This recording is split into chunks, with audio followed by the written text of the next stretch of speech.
Hello students, good morning. Learn 24 academy में आपका स्वागत है। देखिए स्टूडेंट्स, हम डेली बेसिस पे आपके लिए करंट अफेयर्स के टॉपिक लेकर आते हैं और ये जो करंट अफेयर्स के टॉपिक है ये आपकी सभी प्रतियोगिता परीक्षाओं के लिए समान रूप से उपयोगी है, चाहे आप किसी भी एग्जाम की तैयारी कर रहे हों। हालांकि हमारा मेजर फोकस किस पे है? केंद्रीय विद्यालय संगठन, नवोदय विद्यालय स्कूल्स, इसके अलावा एकलव्य मॉडल रेजिडेंशियल स्कूल, या फिर इसके अलावा आप टीचर्स के किसी भी एग्जाम की तैयारी कर रहे हैं तो ये लेक्चर्स आपके लिए रामबाण साबित हो सकते हैं। इसके अलावा आप हमारी प्लेलिस्ट में जाएंगे तो वहाँ आपको कंप्यूटर के लेक्चर्स मिलेंगे, साथ साथ आपको एजुकेशन स्कीम्स मिलेंगी, तो ये लेक्चर्स आपको जरूर देखने हैं। ठीक है, यहाँ से भी आपके एग्जाम में क्वेश्चन पूछे जा सकते हैं। तो आज ही बिना देरी करे स्टार्ट करते हैं आज का लेक्चर। आज के हमारे टॉपिक हैं डॉक्टर भीमराव अंबेडकर जयंती जो सेलिब्रेट की जा रही है, और बहुत सारे लोगों को पता नहीं है कि डॉक्टर भीमराव अंबेडकर जी थे कौन। तो आज ही इनके बारे में जानेंगे, इनका क्या योगदान रहा सोसाइटी में, हमारे देश के उत्थान के लिए इन्होंने क्या योगदान दिया। अगर आप इनकी जीवनी, इनके बचपन में जाएंगे, ठीक है, तो जीवनी पढ़ेंगे या जब इनके बचपन में जाएंगे तो आप ये पाएंगे कि इनका जो जीवन था इतना आसान नहीं रहा है। ये जिस कम्युनिटी से, जिस सोसाइटी से आते थे और जिस समय में आते थे, उस समय इतना ज़्यादा सोसाइटी में भेदभाव था। तो उस समय से लेकर ये कैसे पढ़े लिखे, क्या किस तरीके से इन्होंने मेहनत करी, तो अगर ये सब चीज़ आप जानना चाहते हैं तो भीमराव अम्बेडकर करके एक मूवी है, तो वो देख सकते हैं आप। और अगर आप इनके जो जिस कास्ट से आते हैं उस कास्ट के बारे में जानना चाहते हैं तो शूद्रास करके एक मूवी है, तो वो देख सकते हैं। अगर आप ये दो मूवियाँ देखते हैं तो आप अच्छे से ये समझ पाएंगे डॉक्टर भीमराव अंबेडकर का जीवन किस तरीके का रहा होगा।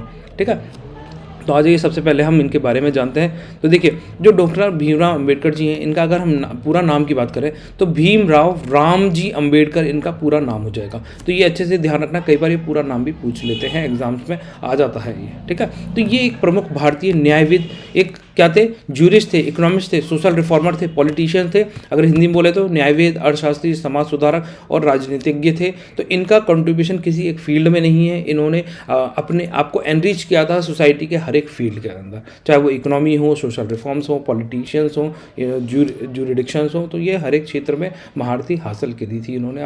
और इनका जीवन इतना आसान नहीं था जितना आसान देखने को मिलता है। अगर हम इनकी शुरुआती एजुकेशन की बात करी जाए तो स्कूल में इन्हें नीचे ज़मीन पर बैठाया जाता था, क्लास के बाहर बैठाया जाता था, पानी पीने में भेदभाव किया जाता था। तो ये बहुत सारी चीज़ें हैं, आप ये इनकी जब जीवनी पढ़ेंगे तो आप ये देखेंगे किस तरीके से डिफ़िकल्ट जीवन जीने के बाद भी इन्होंने अपने आप को किस तरीके से ढाला और सबसे ज़्यादा पढ़े लिखे व्यक्तियों में अपने आप को शुमार किया। तो ये आप थोड़ा सा जान सकते हैं।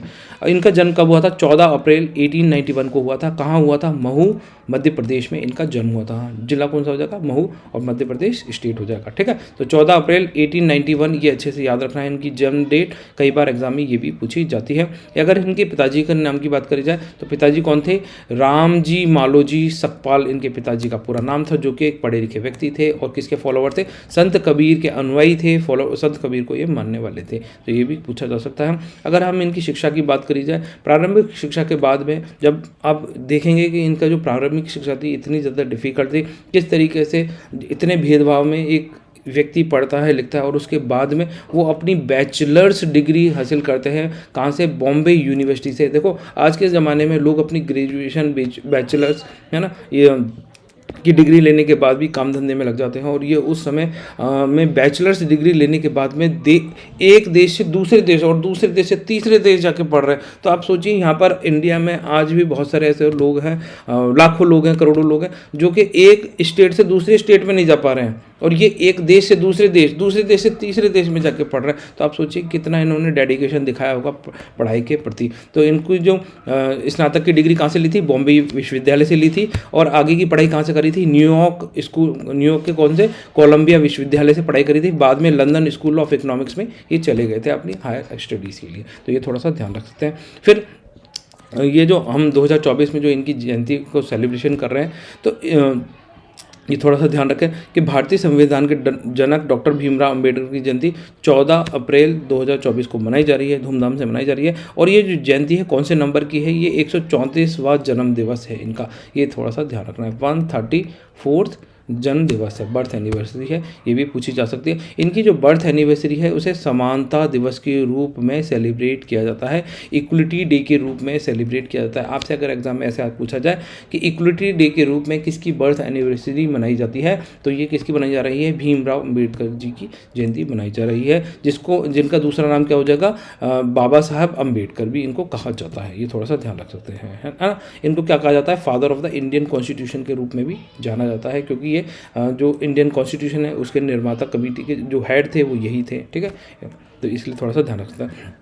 अब देखिए, ये दिन भेदभाव, जो इनका बर्थ एनिवर्सरी है, ये दिन भेदभाव और असमानता से मुक्त समाज के उनके दृष्टिकोण की याद दिलाता है, जो अधिक समावेशी न्याय संगत समाज के लिए चल रहे प्रयासों को प्रेरित करता है। तो अगर कहीं आप आंसर लिख रहे हैं तो ये कोटेशन आप वहाँ डाल सकते हैं, जिससे आपका आंसर और ज़्यादा एनरिच हो जाएगा, ठीक है। अब देखें यहाँ पर डॉक्टर BR अम्बेडकर, जिन्हें बाबा साहब अम्बेडकर के नाम से भी जाना जाता है, इनका समाज में बहुत ज़्यादा कंट्रीब्यूशन था। इन्होंने 1920 के अंदर साप्ताहिक पत्रिका पब्लिश करी थी जिसका नाम था मूक नायक, है ना। ये पत्र लिखा, पत्र नहीं है, पेपर है, पत्रिका बोल सकते हैं। तो 1920 में साप्ताहिक पत्रिका, मतलब हफ्ते में एक दिन छपती थी, मूक नायक नाम की शुरुआत की थी। फिर 1924 में इन्होंने बहिष्कृत हितकर्णी सभा का गठन किया था 1924 में, और 1930 के अंदर लंदन में पहले गोलमेज सम्मेलन में दलितों के लिए प्रतिनिधित्व किया था। देखो, ये जो राउंड टेबल कॉन्फ्रेंस है, ये क्या हुई, 3 राउंड टेबल कॉन्फ्रेंस हुई थी। अगर ये इससे क्वेश्चन ये जनरली पूछा जाता है कि तीनों राउंड टेबल कॉन्फ्रेंस में कौन गए थे, तो ये गए थे बाबा साहब अम्बेडकर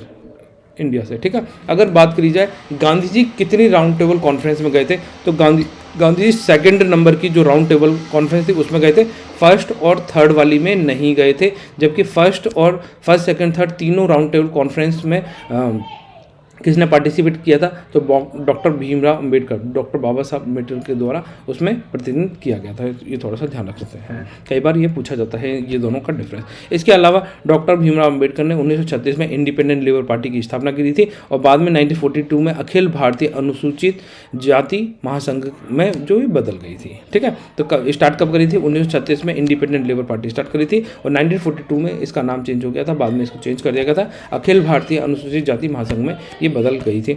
इन्होंने सिविल सेवकों की हड़तालों का विरोध भी किया था। ये नहीं चाहते थे जो सिविल सर्वेंट है वो हड़ताल करे, वो ये चाहते थे कि सिविल सर्वेंट्स है अपना कंट्रीब्यूशन दें देश के उत्थान के लिए, इनका ये मानना था।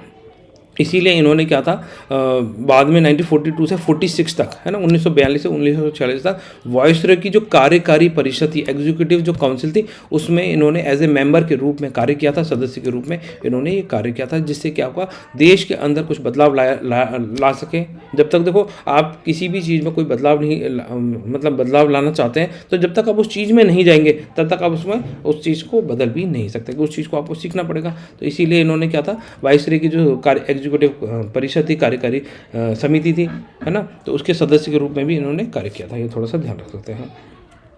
देखिए, जो इनके इंपॉर्टेंट वर्क्स हैं, पुस्तक है, संगठन, ये मैंने एक ही जगह एक ही पेज पॉइंट पे ले आया हूँ, जिससे क्या होगा आप इनको अच्छे से याद कर सकें।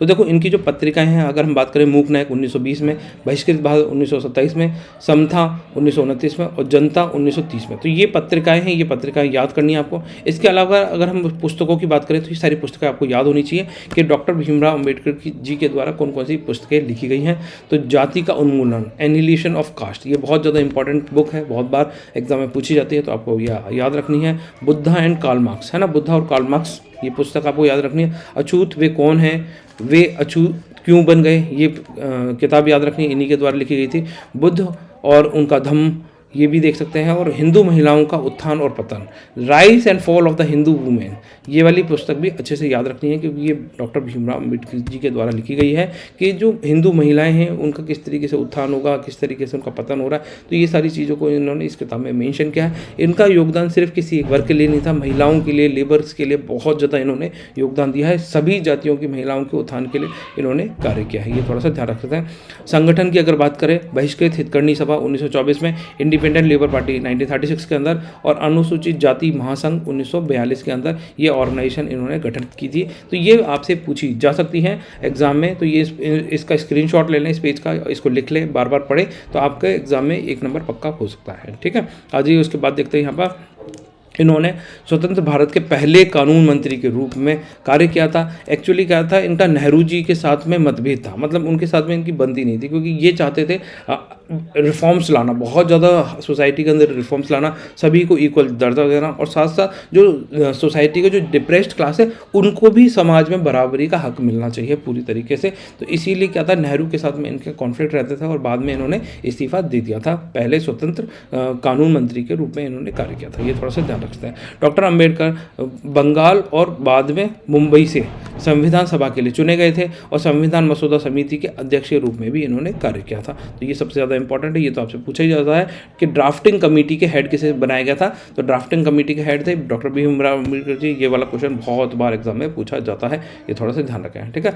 संविधान उपचारों के अधिकारों को संविधान की आत्मा बताया है, जो आर्टिकल नंबर 32 है, ठीक है। Article number 32 right to constitutional remedies, तो इसे बाबा साहब भीम अम्बेडकर के द्वारा क्या कहा गया है, soul of the Indian constitution कहा गया है, ये थोड़ा सा ध्यान रख सकते हैं। इसके अलावा इनके महत्वपूर्ण योगदान है कि 1952 में लोकसभा चुनाव और उसके बाद में 1954 में ये उपचुनाव में हार गए थे, ठीक है। ये थोड़ा सा ध्यान रखते हैं। इनके जैसे जो पॉलिटिकल करियर है उसके बारे में भी आपको पता होना चाहिए। 1952 का इन्होंने लोकसभा इलेक्शन और 1954 में जो बाई इलेक्शंस होते हैं उसमें इनको काफ़ी हार मिली थी, जबकि इन्होंने इतना ज़्यादा योगदान दिया था, है ना। 14 अक्टूबर 1956 को बुद्ध धर्म अपना लिया था। ये डेट याद रख सकते हैं कि इन्होंने बुद्ध धर्म कौन से ईयर में और कौन सी डेट को अपनाया था। तो 14 अक्टूबर 1956 को बुद्ध धर्म इन्होंने अपनाया था 1956 में, और 1956 में ही इनकी मृत्यु हुई थी। 6 दिसंबर 1956 को इनका निधन हो गया था। तो ये दोनों डेट अच्छे से याद करनी है, ठीक है। 1957 में शेड्यूल कास्ट फेडरेशन का नाम बदलकर रिपब्लिक पार्टी ऑफ इंडिया कर दिया गया था। तो ये भी काफ़ी ज़्यादा इंपॉर्टेंट है कि शेड्यूल कास्ट फेडरेशन का नाम बदलकर रिपब्लिक पार्टी ऑफ इंडिया कब कर दिया गया था, तो 1957 में कर दिया था। और ऐसे नाम भी पूछा जा सकता है, शेड्यूल कास्ट ऑफ फेडरेशन का इनमें से कौन कौन सा क्या नाम चेंज कर दिया था, तो इस तरीके से याद रख सकते हैं। चैत्य भूमि मुंबई में स्थित BR अम्बेडकर का एक स्मारक है। तो ये भी पूछा जा सकता है कि चैत्य भूमि क्या है। चैत्य भूमि तो डॉक्टर BR अम्बेडकर की क्या है, एक मेमोरियल है। कहाँ पर लोकेटेड है, मुंबई के अंदर लोकेटेड है, ये थोड़ा ध्यान रखें। 1990 में भारत के सर्वोच्च नागरिक सम्मान भारत रत्न से भी इन्हें सम्मानित किया गया था। तो भारत रत्न से कब सम्मानित किया गया था इन्हें, 1990 के अंदर इन्हें सम्मानित किया गया था, और इनकी मृत्यु 1956 में ही हो गई थी। ये थोड़ा सा ध्यान रखते हैं, यहाँ से कई बार क्वेश्चन पूछ लिए जाते हैं। अब जाते जाते आपसे एक क्वेश्चन करते हैं, डॉक्टर भीमराव अम्बेडकर जी से रिलेटेड है, और ये क्वेश्चन आपके लिए होमवर्क का क्वेश्चन है, इसका आंसर आपको कमेंट सेक्शन में देना है। तो which of the following parties were establish by the doctor Bhimrao Ambedkar, निम्नलिखित में से किस पार्टी की स्थापना डॉक्टर भीमराव अम्बेडकर के द्वारा की गई थी। तो देखो, भारत की किसान और श्रमिक पार्टी, अखिल भारतीय अनुसूचित जाति महासंघ और इंडिपेंडेंट लेबर पार्टी। अभी जस्ट हम पीछे देख कर आए क्या peasant and works party of India, इस तरीके कोई पार्टी इनके द्वारा एस्टेब्लिश की गई थी, बताइए जरा। All India schedule caste federation, ये तो इन्होंने करी थी। द इंडिपेंडेंट लेबर पार्टी, क्या इन्होंने करी थी। तो इसका आंसर जल्दी से कमेंट सेक्शन में लिख के बताएं कि भाई इसका आंसर क्या होगा, ठीक है स्टूडेंट। अगर आपको देखो वीडियो पसंद आता है तो वीडियो को लाइक कर दीजिए, चैनल को सब्सक्राइब कर लीजिए। आपकी कोई क्वेरीज है, कोई सजेशन है तो उसके बारे में भी आप कमेंट सेक्शन में लिख सकते हैं। तो फिर स्टूडेंट मिलते हैं नेक्स्ट लेक्चर में, तब तक के लिए बाय। आप सब लोग खुश रहें, अपना ध्यान रखें।